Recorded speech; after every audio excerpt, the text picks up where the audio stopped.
नमस्कार। आज हम भारतीय डाक के आईटी 2.0 प्रोजेक्ट से जुड़े तकनीकी बदलावों पर थोड़ी गहराई से बात करेंगे। खासकर ये देखेंगे कि एक ब्रांच पोस्ट ऑफिस के रोजमर्रा के काम पर, मतलब डे टू डे वर्किंग पर इनका क्या असर पड़ने वाला है। देखिए, ये जानकारी स्टाफ की ट्रेनिंग के लिए तो अहम है ही, पर इंडिया पोस्ट के आधुनिकीकरण में अगर कोई भी दिलचस्पी रखता है तो उसे भी ये दिलचस्प लगेगी। आज का मकसद है इन डिजिटल बदलावों को संक्षेप में समझना। तो चलिए शुरू करते हैं। सबसे पहले बात करते हैं डिजिपिन की। ये एक डिजिटल पता प्रणाली है। हर 4 बाय 4 मीटर के छोटे से एरिया को एक यूनिक कोड देती है। सोचिए जरा। हाँ, ये सुनने में शायद छोटा लगे, पर ये बहुत बड़ा कदम है।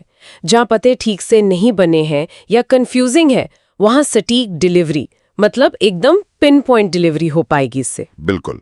और ये सिर्फ पते की बात नहीं, एक तरह का डिजिटल ग्रिड बना रहा है पूरे देश का। भविष्य में सोचिए, हाइपर लोकल कॉमर्स, लॉजिस्टिक्स, इन सब के लिए ये एक बेस बन सकता है। पूरी तस्वीर बदल सकती है। सही कहा। अच्छा, ग्राहकों के लिए भी कुछ नया है। डाक सेवा मोबाइल ऐप। इसमें बुकिंग, ट्रैकिंग, नजदीकी पोस्ट ऑफिस ढूंढना, टैरिफ पता करना, मतलब सारी जरूरी जानकारी एक ही जगह। और एक खास चीज है मेघा चैटबॉट। ये एआई पर आधारित है। 24/7 ग्राहकों के जो भी सवाल हों उनके जवाब देगा। हाँ, ये एआई चैटबॉट का इस्तेमाल ग्राहक सेवा में बहुत महत्वपूर्ण है। इससे जो रूटीन सवाल होते हैं उनका बोझ स्टाफ से कम होगा और ग्राहकों को तुरंत जवाब मिलेगा। तो मतलब कुशलता भी बढ़ेगी और पहुंच भी। बिल्कुल। अब आते हैं स्टाफ के नजरिए से। सुरक्षा और काम की रफ्तार, ये दो अहम बातें हैं।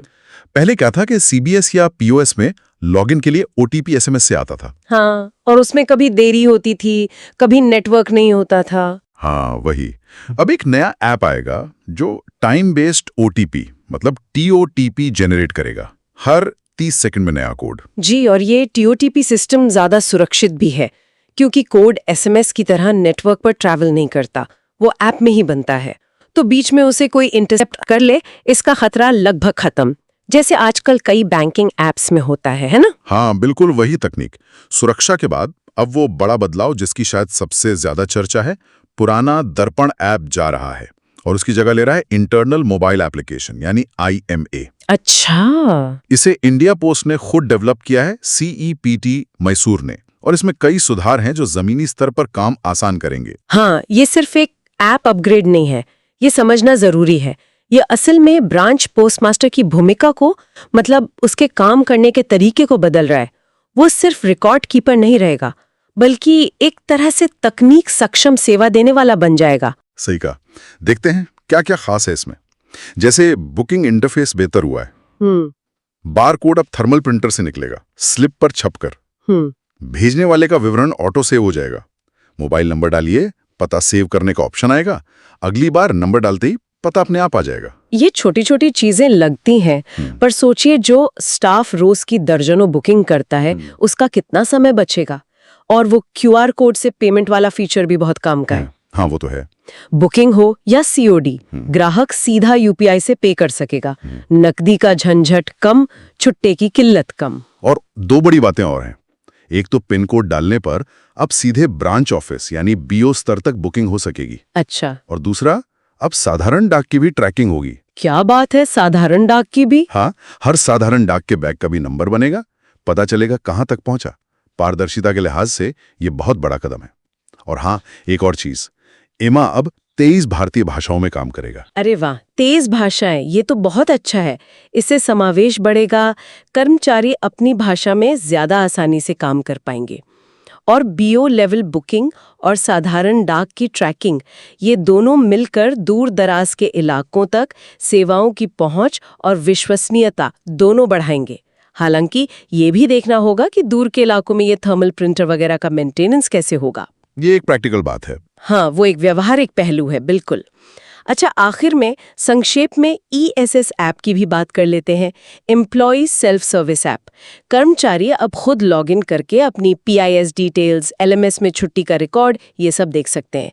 सैलरी स्लिप डाउनलोड कर सकते हैं, छुट्टियां NOC के लिए अप्लाई कर सकते हैं। मतलब कागजी काम कम होगा। जी, ये कर्मचारियों को सशक्त बनाने का तरीका है। उन्हें अपनी जानकारी और सेवाओं तक सीधी पहुंच मिलती है। इससे एडमिनिस्ट्रेटिव काम का बोझ कम होगा और प्रक्रियाएं भी तेज होंगी। ये आजकल हर बड़े संगठन में हो रहा है। तो कुल मिलाकर निचोड़ ये है कि भारतीय डाक IT 2.0 के जरिए तेजी से डिजिटल भविष्य की ओर बढ़ रहा है। IMA, डाक सेवा ऐप, डिजीपेन, ESS, ये सब नए साधन मिलकर न सिर्फ ग्राहकों का अनुभव बेहतर बनाएंगे, बल्कि कर्मचारियों के काम को भी ज्यादा कुशल, सटीक और सुरक्षित बनाने की एक कोशिश है। बिल्कुल सही कहा। और ये सिर्फ टेक्नोलॉजी अपग्रेड नहीं है, जैसा मैंने पहले कहा। ये इंडिया पोस्ट को भविष्य के लिए तैयार करने की एक व्यापक रणनीति का हिस्सा है।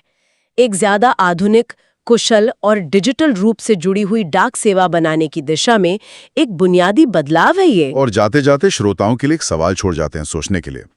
साधारण डाक की ट्रैकिंग शुरू होने और सीधे ब्रांच ऑफिस तक बुकिंग होने से इंडिया पोस्ट की सेवाओं के प्रति लोगों का भरोसा, खासकर ग्रामीण और शहरी क्षेत्रों में, आपको क्या लगता है किस तरह बदल सकता है? इस पर विचार